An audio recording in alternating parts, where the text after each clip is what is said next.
인생이 잘 풀리지 않고 매일매일이 힘든 느낌을 받고 계십니까? 혹은 우리가 인생을 어떻게 살아야 할지, 어떤 마음으로 시간을 활용해야 될지, 공동체 생활에서는 타인과의 관계 정립을 어떻게 하는 것이 좋을지 궁금하십니까? 비바브리지가 일본에서 발간된 서적을 통해 건전한 인사이트를 전달해 드리겠습니다.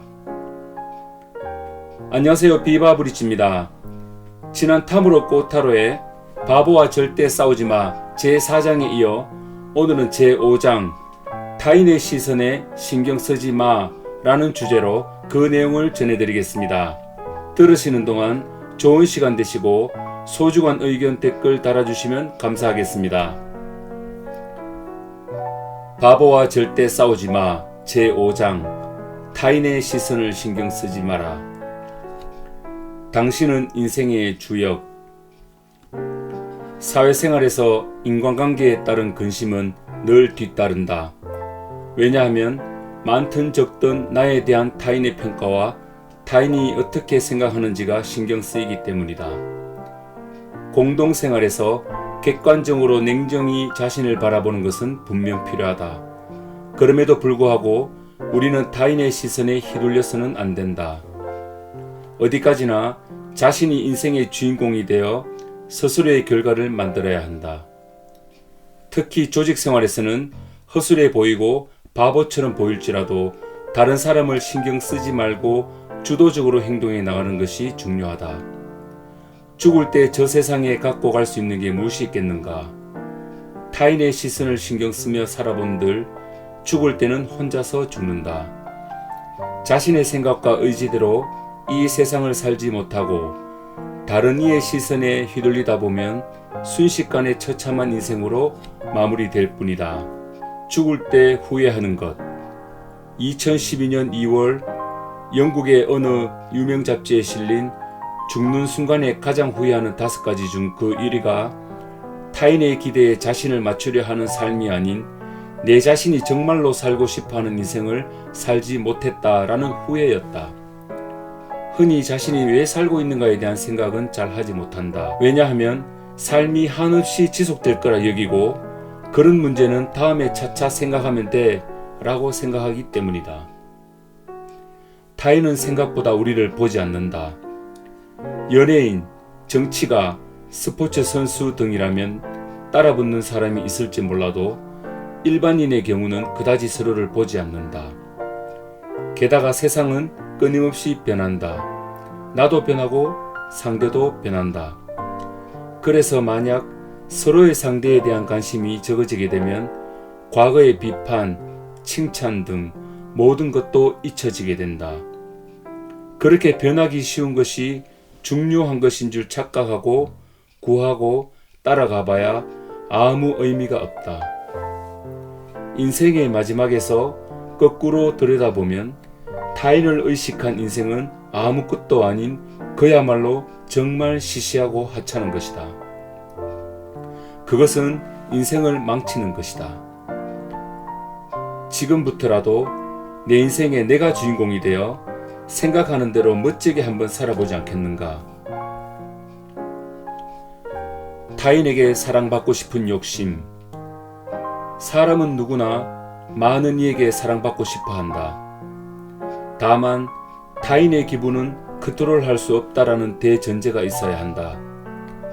누군가에게 사랑받고 싶다는 생각에 휩싸여 자신의 인생을 살지 못한다면 그 시간은 헛된 것이다.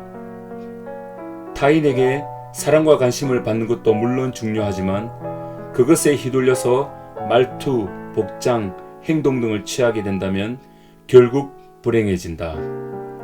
또한 인간은 민감한 동물이라 일부러 사랑받으려고 잘 보이려고 행동한 사람을 곧바로 알아차리고 좋아하지도 않는다. 그러니까 그 시간에 자신이 좋아하는 일에 주도적으로 열정을 쏟는 것이 훨씬 낫다.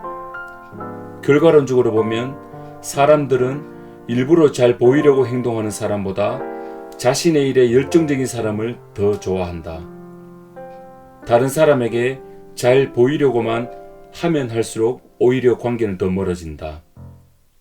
그 대신 스스로가 할 수 있고 확실히 컨트롤할 수 있는 자신, 그 자신의 눈앞에 놓인 것에 시간과 정열을 집중 투하하는 편이 훨씬 낫다. 타인과의 경쟁은 그만하고 목표를 보고 나아가라. 타인과 자신을 비교해서 열등감을 가지는 것은 문제지만 배울 점을 벤치마킹하여 자신의 현재 위치를 파악하는 것은 필요하다. 1등이 되기 위해서는 타인을 보지 않고서는 안 된다. 다른 사람은 무엇을 어떻게 하는지를 알아야 한다. 역설적이지만 차별화 전략은 타인을 모방하면서 처음으로 그 전략을 세울 수 있다. 한편 우리는 누군가가 날 싫어할까봐 자신의 행동을 제한하거나 상대의 표정을 살피거나 신경을 쓴다거나 한 일이 없는가? 현대의 스트레스의 근원이 여기서 나온다. 물론 이때 반대로 타인의 증오를 즐길 필요까지는 없지만 저 사람이 날 싫어하더라도 그것은 저 사람 일이니까 내가 어찌할 도리가 없다 라고 단호히 생각하자. 사람은 무엇인가 각오하고 결심하게 되면 스트레스가 없어지고 행동력이 높아진다. 프레젠테이션은 테크닉보다 진심 어린 태도. 누군가 앞에서 본인이 말하고 싶은 것을 제대로 표현하는 것은 결코 쉬운 일이 아니다. 더군다나 많은 사람들 앞에서 어떤 주제를 발표한다는 것은 하루아침에 능숙하게 되는 것이 아니다. 대중 앞에서 자연스럽게 자기 주장을 펼치기 위해서는 무조건 그런 상황을 많이 접하고 익숙해지는 훈련을 해야 한다.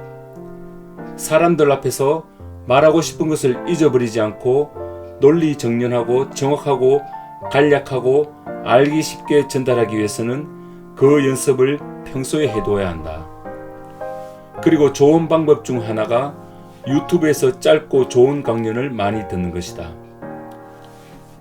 처음에는 상대와의 긴장을 유머로서 부드럽게 만들고 결론부터 알기 쉽게 상대에게 전달한 후 그 이유나 근거를 논리 정연하게 그리고 재미있고 친근하게 말하는 것이다. 이때 중요한 것이 진심 어린 태도다.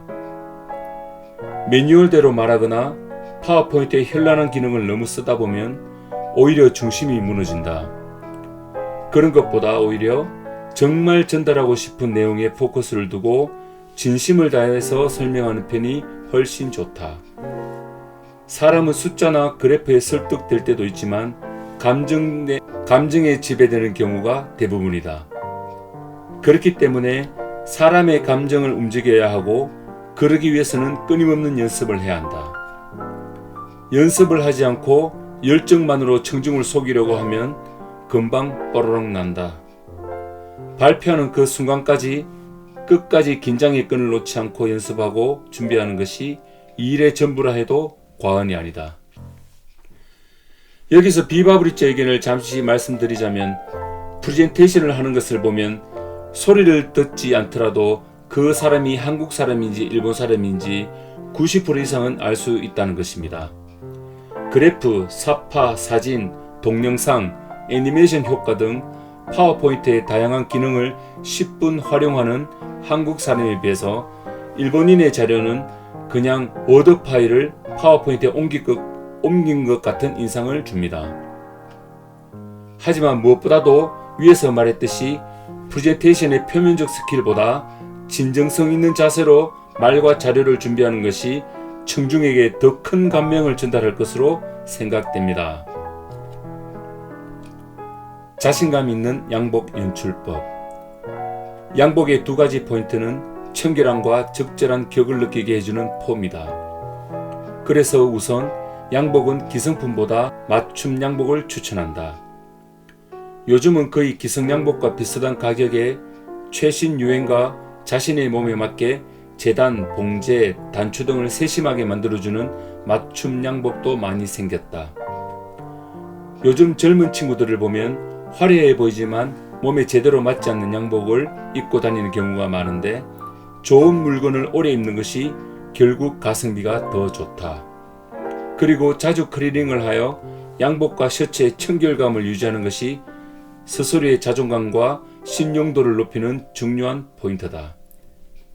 분수에 맞는 가격대로 몸에 잘 맞는 양복을 깨끗이 입는다면 타인의 평가뿐만 아니라 스스로의 자신감도 향상된다.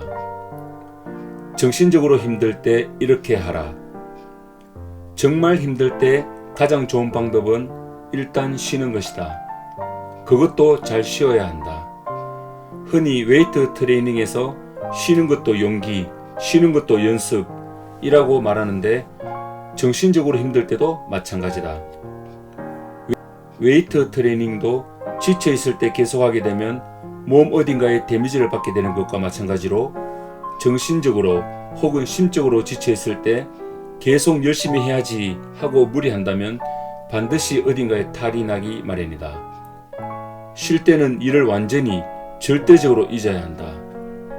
그러기 위해서는 지금 있는 장소를 바꾸고 만나는 사람을 바꾸고 하루의 리듬을 바꿀 필요가 있다. 여유가 된다면 시차가 있는 해외에 나가보는 것도 좋다.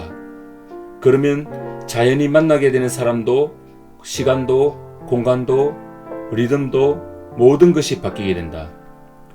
공항 가는 길, 비행기 탑승하기 전, 비행기 안에서의 모든 시간도 리프레시를 위한 방향으로 몸과 마음이 전환된다.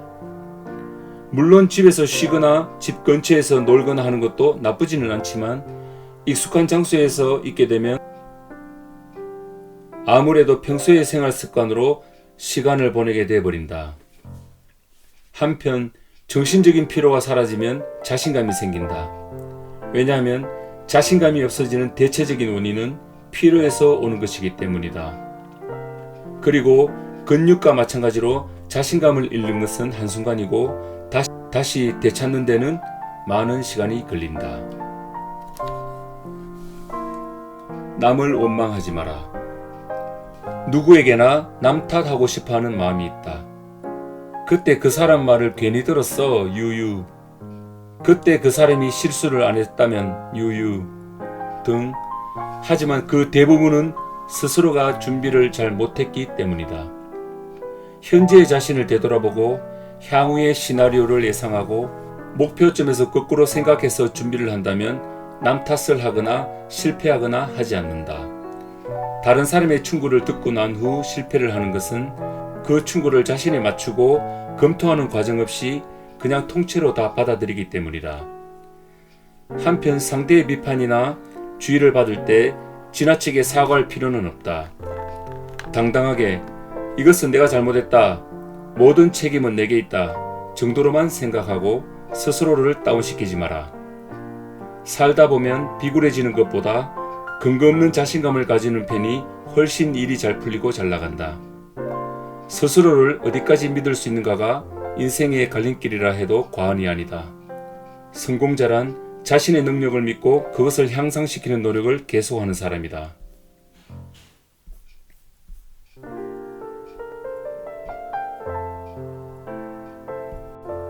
이것으로서 제5장 타인의 시선을 신경 쓰지 마를 마치겠습니다. 여러분들 생활에 조금이나마 도움이 되는 시간이었기를 바랍니다. 감사합니다.